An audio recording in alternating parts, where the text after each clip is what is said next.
Well, Laura and I think we're just delighted to be here. You know, we've long known of the reputation of Sheffield for excellence in planning theory and for having a real tradition of encouraging their students to look at sort of the thorny, unfinished business of European democracy and justice. And so we're honored to be here, and we feel very fortunate to have been hosted by Andy and Lee, who were kind enough, with the help of some of your community colleague partners, to take us through Westfield earlier in the week on Monday, which was really very interesting to meet a range of folks who are going to be involved in a local intervention there. And then today in a neighborhood a little further away from the campus out in Goldfarb, where we ate large pieces of, I think, barely cooked seafood. But no, it was great.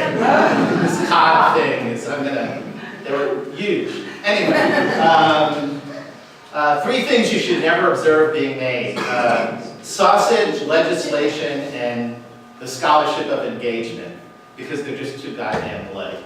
And I say that because in bringing together community-based organizations, often representing some of the poorest, most marginalized neighborhoods in a city, with in many ways the most privileged people, among the most privileged in the region, there's an enormous gulf in terms of race, class, gender, that has to be overcome in order to create a safe space for people to do cooperative work. So what I'm going to do is talk a little bit about what the situation is, how things have evolved in the States, where there has always been an American claim that higher ed was a little different in the colonies, and that part of the task of higher education not only was to prepare people for the learning professions, but to create a more mass-based population and be involved in the ongoing business of active engagement in building a healthy, hopefully just, inclusive democracy.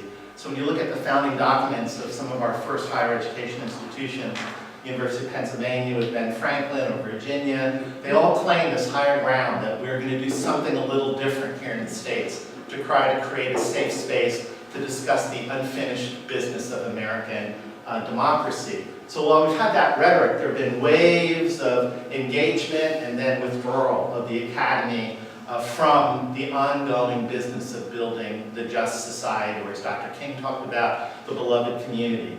As a result of very powerful global forces, all of which you're familiar with here, there has been shockwaves sent across urban communities in the States.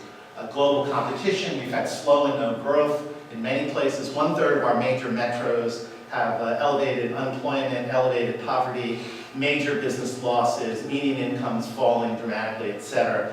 And lots of other things going on. Movement from manufacturing to service economy and creating an increasingly bifurcated society where if you're part of the literati class, things look pretty good. If you're not, and you're part of the old manufacturing tradition, the employment offered in the service sector requires a different skill set, pays you less, provides no benefits, and creates a much less stable environment where to make up the income that a family might have had with 1 or 2 people working in a good union job in a steel mill, like I might have had here in Detroit making cars, etc. Now you have to have everybody in the family working multiple part-time jobs with few benefits.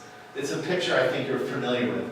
All of these things have resulted in a situation, along with cutbacks in the federal government, of local municipalities being overwhelmed with an increasingly challenging task of trying to find ways to reinvent their community's position in the global economy and to expand opportunities for the folks in their city who are in need. So desperate are many authorities that they do the unthinkable, that they actually reach out to their nearby university to engage university scholars in the process of looking at some of this. And so as we move towards this partnership model, the eds and meds in major metro areas are often being looked to by public agencies to partner around a variety of economic and community development efforts. Because when you look at the terrain that's out there, higher ed, despite what we may feel have been draconian cutbacks and rises in tuition and fees, which we've had in the States as well as you've encountered here, relative to the experience of other nonprofits, we are still incredibly privileged in terms of the amount of resources we command. And when the university has been approached by local civic leaders, there's a lot of internal and external pressure for them to answer the phone and to say yes to the request from the local authority, no matter what it might be.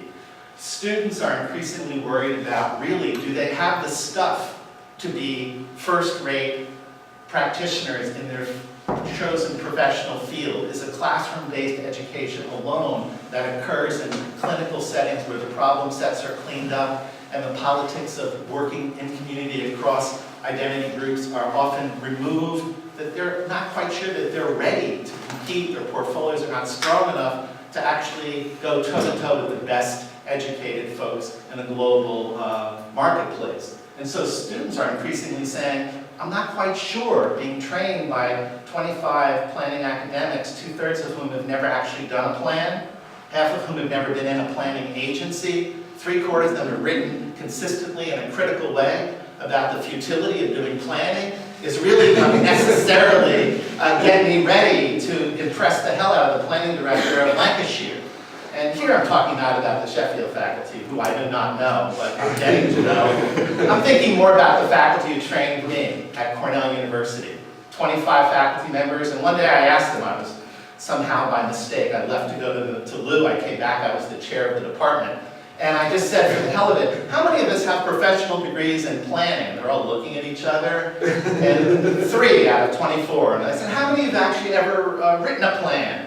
And 2 people raised their hand. I said, okay, how many of you have been teaching here, 2,000 years, Bill Goldsmith and Pierre Clavel, and 1,000 years? How many have actually set foot in a planning agency while offering your scathing critique from the top of the hill? And like 5 people.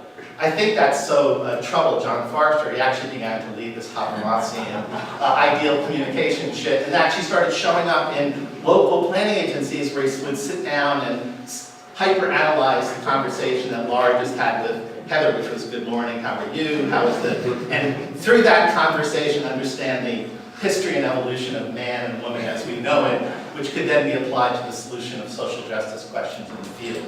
So, students are demanding it. That's clear. Our professional partners in the World Town Planning Institute or the American Planning Association, if you go to their executive board meetings, they're regularly saying that 90% of what we do at the university is rubbish. And in fact, in America, they just made a proposal to eliminate the PhD in planning as the terminal degree for people teaching planning. And they said it should be merely the professional certificate, the American Institute of Certified Planner certificate. That's who we should really have in the front of the room rather than Heather, who's spent a lifetime thinking deeply and hard about a wide range of issues, having read everything and corrected most, maybe 90% of the English-speaking scholars in planning's papers for the last decade, which she still doesn't have as much gray hair as she probably should, correcting my papers. So the profession is saying we need a different kind of engagement in terms of the academy. And then there are others at the university. We are expanding, you're expanding, we're nonprofits in the US. Every time we take over real estate, property tax rolls get shrunk, and people are sitting in the city saying there are more and more expenses. The university is taking over more and more of our city. It's tax exempt, they don't contribute, yet we have to cover those costs. So there's fiscal pressure for the university to show that they're good corporate citizens, etc. So there's a lot of pressure, and the result is, in the United States, an extraordinary revolution. And that is what started in the early 1980s as a small movement of students demanding that their institutions be more involved in the problem-solving efforts of their city. In '83, started by a guy named Wayne Mizell. This year there are 1,375 college and university presidents who've joined a national organization called the Campus Compact, committed to the scholarship of engagement. It's unbelievable. It's 40% of all the 4-year undergraduate institutions in the country joining one new organization committed to the scholarship of collaborative research. So some of the numbers, 1,300 colleges, 1/2 of all higher ed institutions in the United States have set up an office, usually out of the president's or provost's office, to encourage, collaborate, raise up, support, endow, and otherwise advance community university engagement for community problem solving. We've also created basic and advanced institutes to train faculty in collaborative research, which is a model for action research that few of them actually get trained in their own graduate education. So that's become very popular. The other thing is promotion and tenure rules are changing in many of the institutions. I got my first tenure position at Illinois, and in Illinois you could have as much as 40% of your portfolio in non-traditional publications. If you wrote something for a city council brief or a congressional legislative hearing, that could be counted as long as it was reviewed by a third party. And so increasingly, people are signaling that as important as the most critical journals are in our field. In the United States, we put a lot of pride in JAPA. I was on the editorial board, and somebody came from the marketing department of SAVE, which was publishing it, and told me how few people actually claim to read JAPA. So here they're surveying tenured professors in the field. This is supposed to be their journal, or one of their critical journals, and it turned out that 15% said they were actually reading one research article an issue. So it was probably one issue article a decade, because they were really too embarrassed to say they weren't really reading the journal. But fewer people read that than getting an article in the major metro newspaper or the Walmart newsletter that 6 million people might see in a quarter. So when you think about impact, having this one metric very narrowly refined around Tier 1 referee journal articles where we have 10 people talking to each other a lot, publishing for each other, that's largely ignored by senior faculty in the field, let alone the rest of the world, seems to be maybe not the right way to go. So tenure and promotion guidelines are changing in the States. Also, when you're seeing postings now for faculty positions, look at the Association of Collegiate Schools of Planning, and for administrators, the American Association of Higher Ed, or university presidents, increasingly you see, over half the time, some statement about we expect you to be part of not only the production of high-quality research, engaged and inspired teaching, but also engaged scholarship around promoting cooperative and successful and effective intervention in the community where we're located. We have new specialized journals. We have several national higher ed advocacy organizations promoting this kind of work to the federal government, our major foundation community, and also to the popular press. And there's growing funder interest in this activity. It has changed from the early 1980s when a few institutions were taking fledgling steps towards this.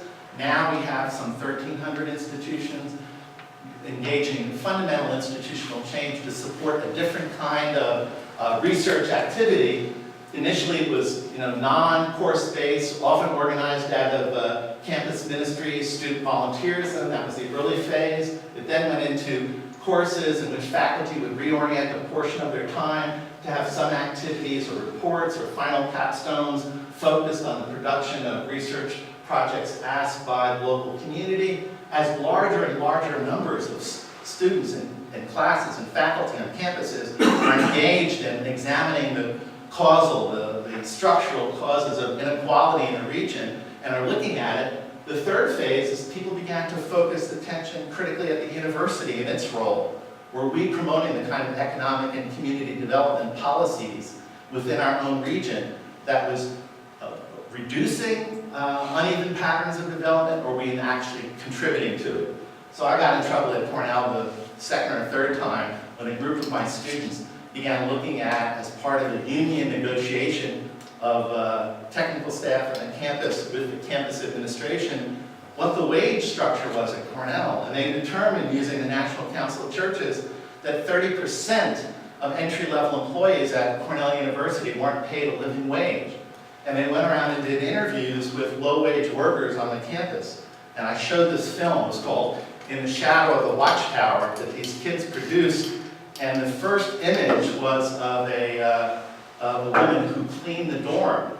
And as soon as her image came in, she described having to decide whether she was going to get boots for a 4-year-old or a raincoat in the cold winter of Ithaca for a 6-year-old, or get her 9-year-old teeth fixed while she was working full-time at Cornell. 5 women in the back were hiding their head. They were very uncomfortable, and they seemed deeply affected by this. I thought it was women connecting to these women caring for their children. So at the end of the video, I went back and I said to them, it seemed like that really affected you. And they said, that woman cleans our dormitory. And last winter, she knitted mittens for all of us. And all of us didn't think they were fashion forward enough. And we threw them in the garbage that she picks up every day.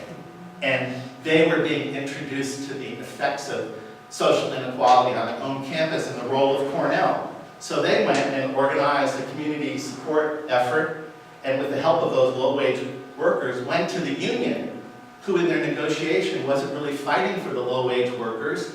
That policy changed, and there was a 17% wage increase over a 3-year contract for these low-wage workers because of this campaign that came out of a broad range of student experience doing community-based work that then put the same critical focus on the role of their own institution in promoting inequality and creating an ideology that supported a sort of neo-liberal economic policy that needed to be challenged.